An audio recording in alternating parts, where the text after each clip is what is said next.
नमस्कार दोस्तों, मैं आचार्य मुकेश फिर से आपका स्वागत करता हूं आपके चैनल एस्ट्रो नक्षत्र 27 में।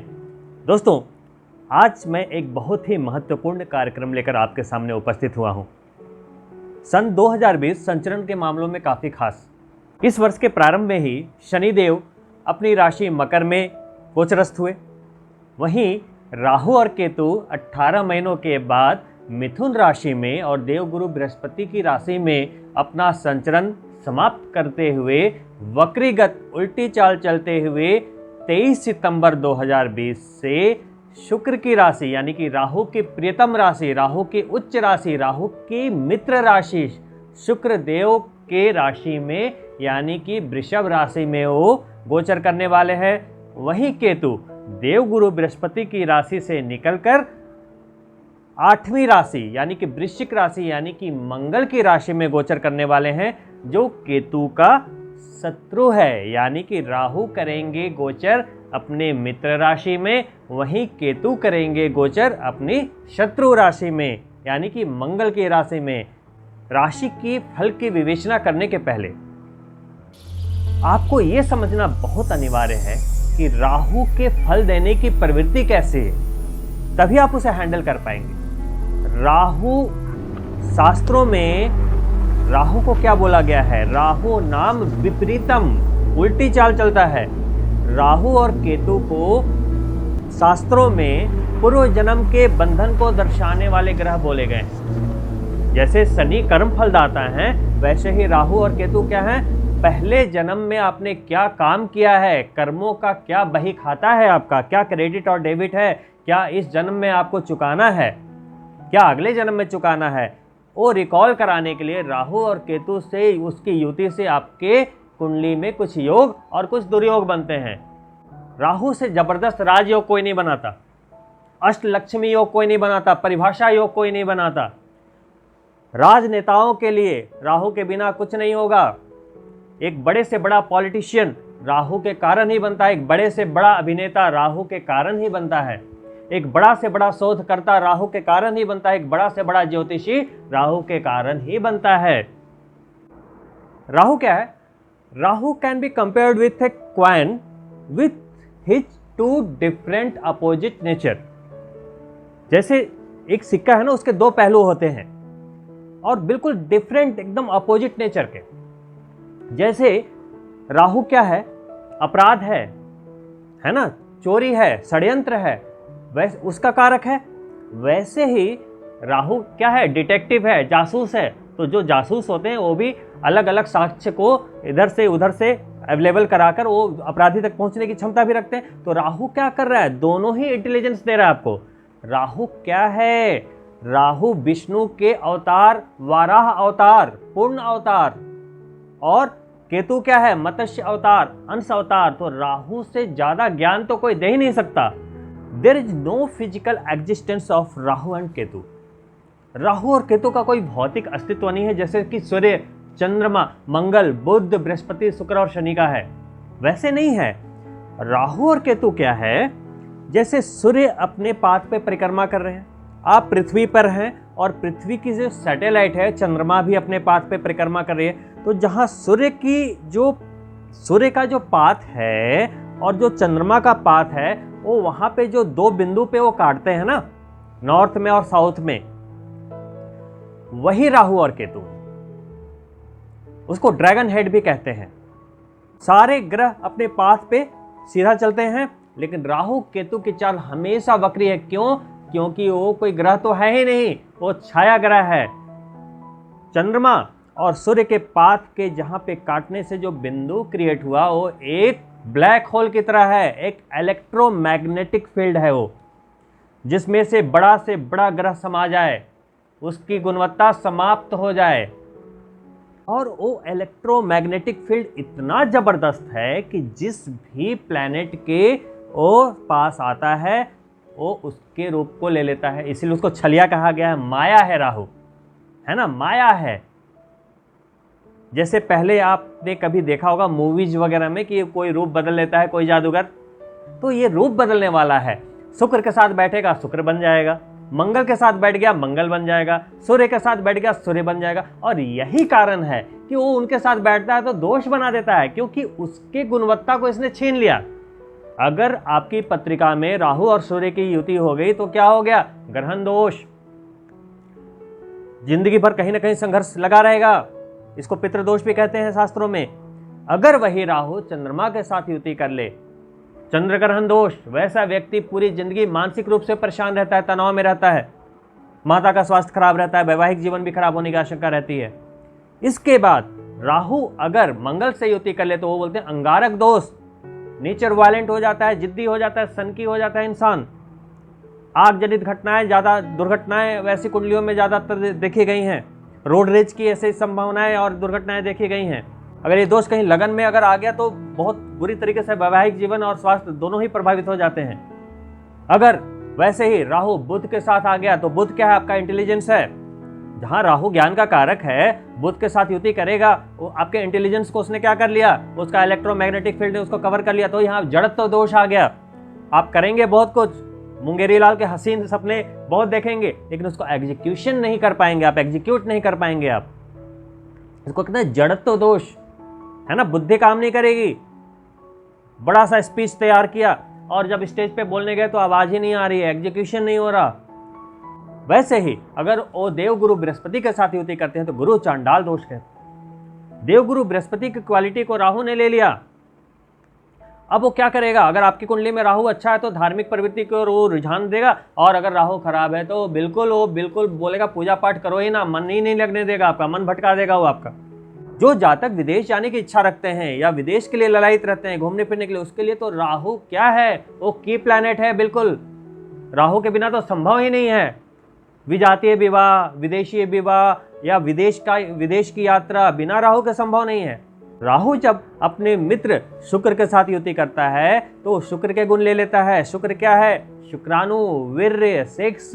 वो क्या करता है? सेक्सुअल ड्राइव को अचानक इतना हाइक कर देता है कि जातक वासना में लिप्त होकर अनैतिक कार्य कर बैठता है, अपराध तक कर बैठता है, बलात्कार तक कर बैठता है ना। बहुत खतरनाक योग है। कम से कम अनैतिक तो हो ही जाता है ना। वाइफ से छिप छिप के उसके संबंध हो जाएंगे, इधर से उधर हो जाएंगे, एक नहीं 5-10 गर्लफ्रेंड हो जाएंगी उनकी। तो ऐसे में बच के रहना चाहिए। और इन योग एक तरीके से दोष कहा गया है इसको, कोई योग नहीं है, इसमें खुश होने की बात नहीं है, ये दोष है। क्योंकि आप उन चीज़ों में इतने लिप्त होते चले जाएंगे कि वो आपको कहीं ना कहीं वो गर्त में लेकर चली जाएंगी चीज़ें। कोई भी अति सर्वत्र वर्जते, है ना। अति कहीं भी अच्छी नहीं मानी गई है। वैसे ही अगर राहु अपने मित्र शनि के साथ अगर युति करते हैं तो वो बोलते हैं श्रापित दोष, है ना। प्रेत श्राप दोष कहा गया है ना। कहते हैं जिस भाव में ये दोष बनता है वो बहुत बुरा हो जाता है, फिर हेल्थ के लिए बुरा हो जाता है, वो बिल्कुल उलझन की स्थिति जिंदगी भर रहती है फिर उस जातक को। और लेकिन उस दोष को एक योग की भी संज्ञा दी गई है, नंदी योग बोला गया। यानी कि जहां पर उस दोष की दृष्टि जाएगी वहां के लिए अच्छा होता है वो, क्योंकि राहु शनि मित्र हैं। और राहु क्या है? शनि से ज्यादा वो राजनीतिज्ञ है। शनि तो स्ट्रेट फॉरवर्ड है, मगर राहु जो है ना एकदम छलिया है, एकदम मतलब जो कहते हैं ना माया। वैसे ही राहु और केतु के बीच में सारे ग्रह आ गए तो काल सब दोष का निर्माण हो जाता है। तो राहु क्या दे रहा है? दोष ही दोष, दोष ही दोष। यानी कि ये पूर्व जन्म के बंधन को डिनोट करता है कि आदमी इतना परेशान हो जाता है, इतना परेशान हो जाता है कि वो सोचने पे मजबूर हो जाता है कि यार कुछ तो मैंने किया है पूर्व जन्म में, या पिछले जन्मों का कुछ कष्ट भुगत रहे हैं। मैं आपको खराब राहु की निशानियां बताता हूं।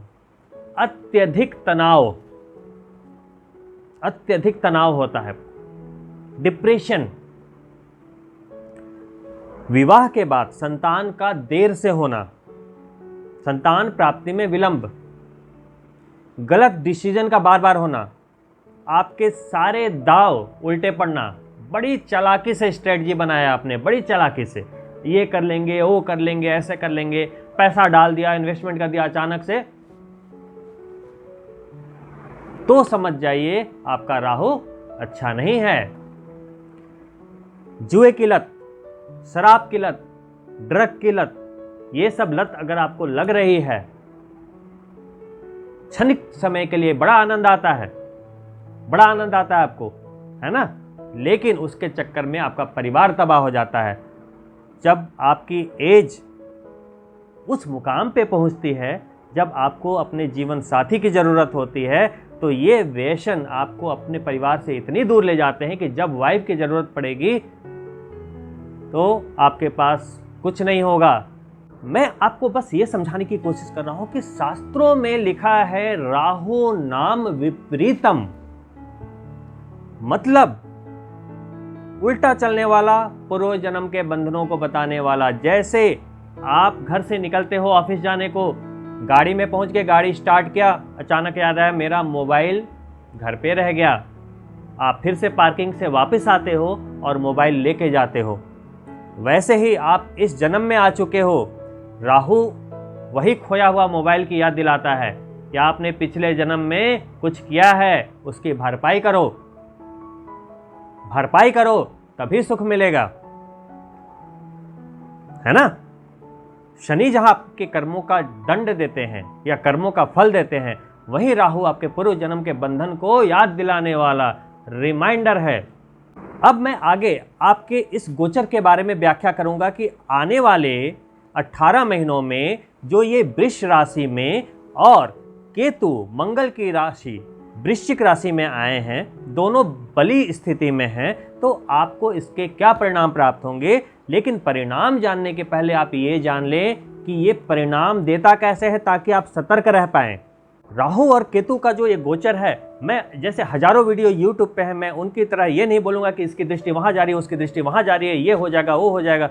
मैं वो काम नहीं करता।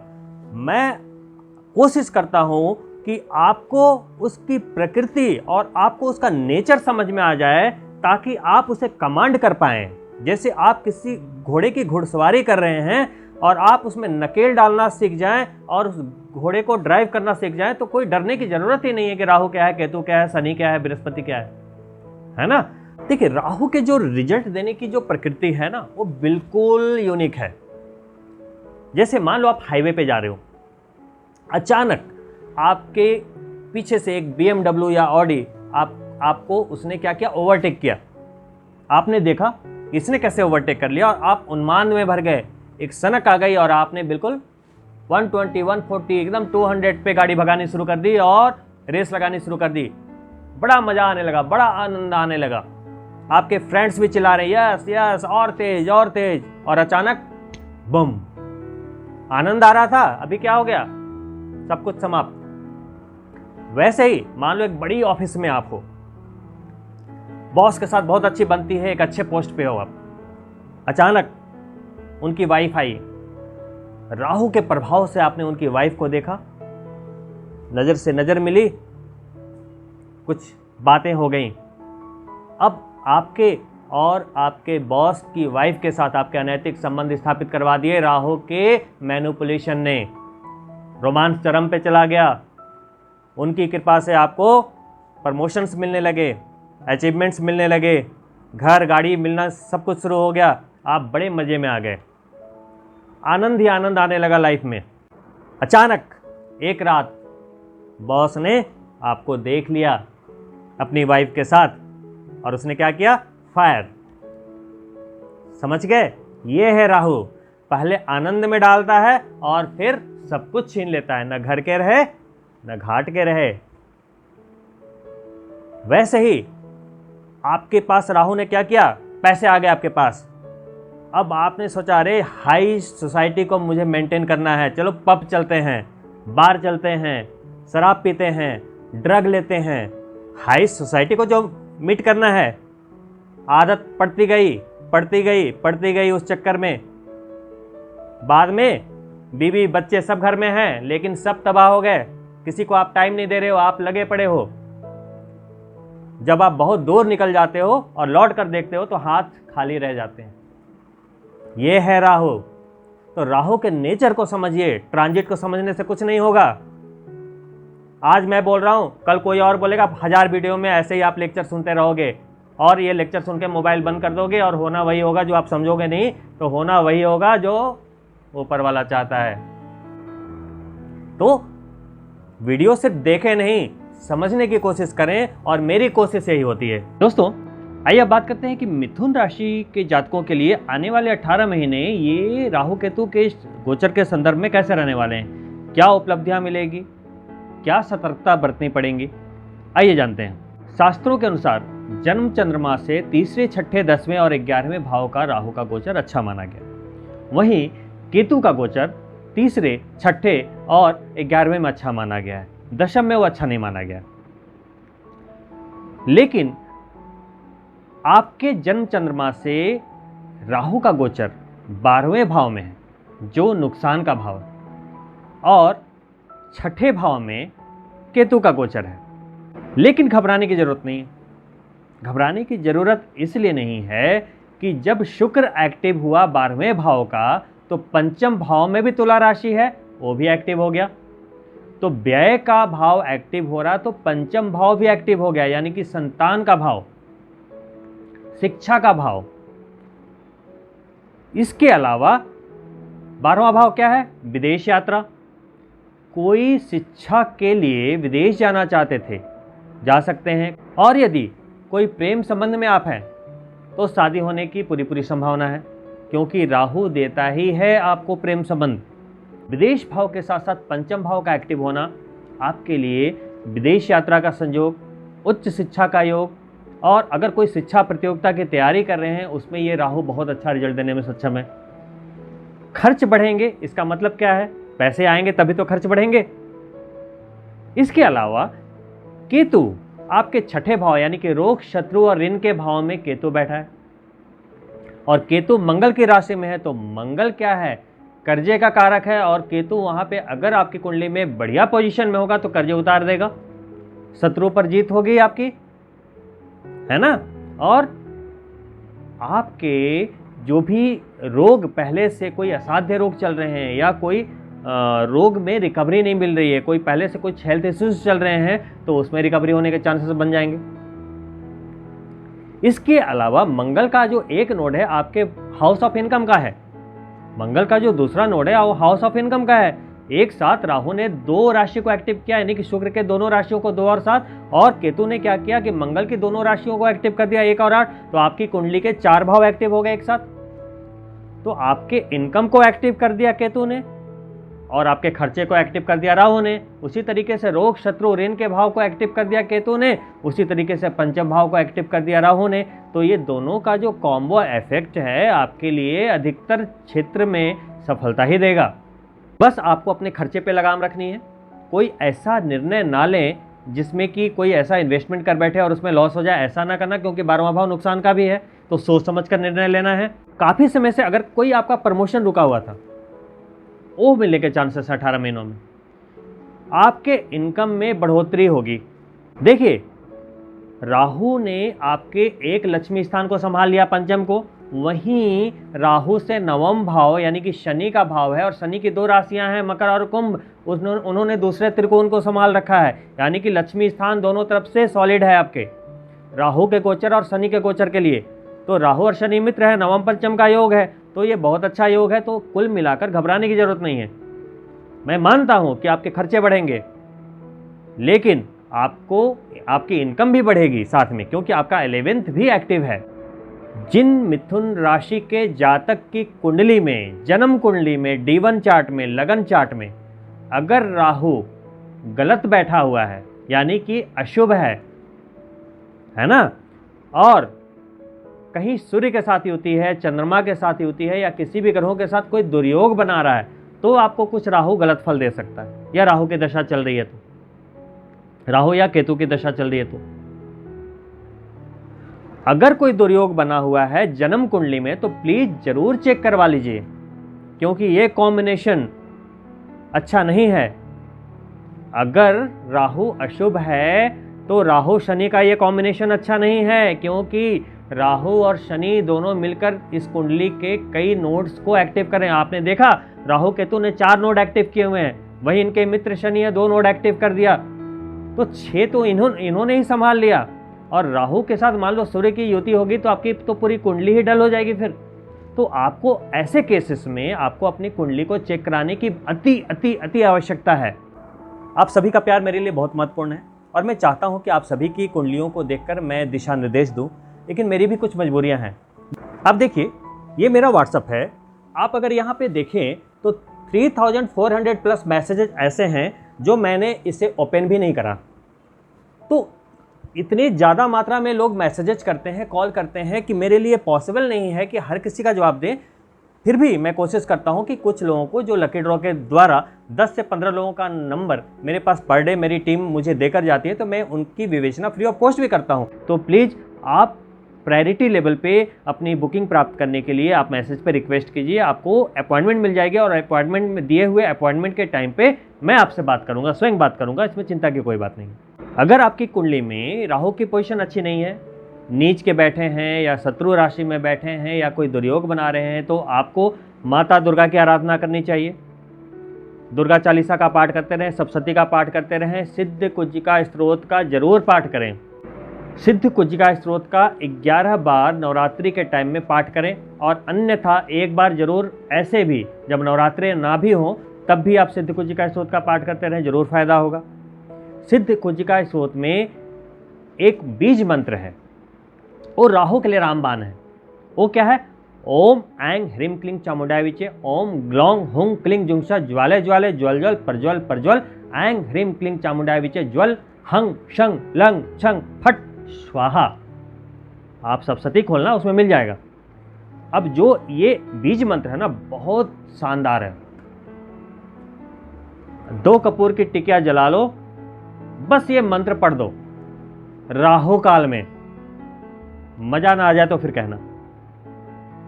भैरवनाथ की पूजा, शिव पुराण का पाठ, हाथी के दांत का लॉकेट, अष्ट धातु का कड़ा, पूरब की दिशा की ओर चेहरा करके खाना खाना, पिंजरे में कोई पक्षी अगर बंद है तो शनिवार को आजाद करना, ये सब राहु के छोटे छोटे छोटे छोटे उपाय हैं।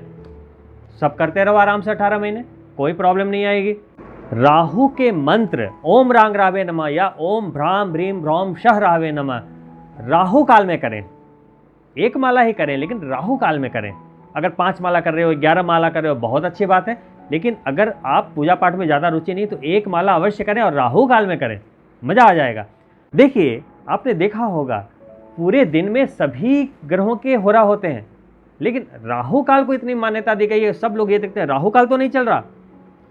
लेकिन अगर आपका जन्म राहु के नक्षत्र में हुआ है, आद्रा, स्वाति या सप्तभिषज में, तो आपको डरने की जरूरत नहीं है राहु से। फिर राहु आपके लिए फेवरेबल हैं। तो आपको समझना पड़ेगा, पहले ये देखना पड़ेगा कि राहु केतु का ट्रांजिट हो रहा है, पता नहीं क्या होगा। अरे पहले आप ये तो देखो कि कुंडली में राहु आपके लिए अच्छा है या नहीं। अगर अच्छा है तो आप राहु का ट्रांजिट कहीं भी हो, क्या फर्क पड़ता है? किसी भी राशि में हो, क्या फर्क पड़ता है? बहुत ज्यादा कोई फर्क नहीं पड़ेगा। अगर आपकी दशा अच्छी चल रही है, प्रारब्ध अच्छे हैं, प्रोमिसेस अच्छे हैं, तो ट्रांजिट से बहुत ज्यादा घबराने की जरूरत नहीं है। तो आपकी राशि के अनुसार राहु का जो ये कॉम्बिनेशन आपका बन रहा है 12 और 6 का, यानी कि अस्पताल और रोग का, और ये है दूसरी राशि में भ्रमण कर रहा है, गले की राशि में, तो आपको 18 महीने कोरोना से सावधान रहने की आवश्यकता है। तो इम्यूनिटी बढ़ाने वाली चीजें खाना प्रारंभ कीजिए, डरने की क्या आवश्यकता है ना। अब तो कोरोना के साथ ही चलना होगा कुछ टाइम तक, तो घबराने से नहीं होगा, आपको सावधानी बरतनी है। एस्ट्रोलॉजी सिर्फ इसलिए है कि ये बताता है कि बारिश होने वाली है, आप छतरी ले लो, आप गीले नहीं होंगे। एस्ट्रोलॉजी डराने के लिए नहीं बना, वो आपको सुझाव देने के लिए, आपको बचाने के लिए बना है। हर कोई जानता है मृत्यु तो आनी है मृत्यु, तो डर किस बात का? जो लोग एस्ट्रोलॉजर बन के लोगों को डराते हैं, वो एस्ट्रोलॉजर होते ही नहीं है, समझिएगा मेरी बात को। तो इन्हीं शब्दों के साथ मैं आपसे विदा लेना चाहता हूँ। अगली वीडियो में बहुत जल्द दोबारा मिलते हैं, तब तक के लिए नमस्कार। आपसे एक अनुरोध है, अगर आप हमारे चैनल के साथ नए जुड़े हैं तो कृपया सब्सक्राइब अवश्य करें। जानकारी अच्छी लगी हो तो शेयर करें अपने मित्रों के लिए, और साथ ही लाइक भी अवश्य करें।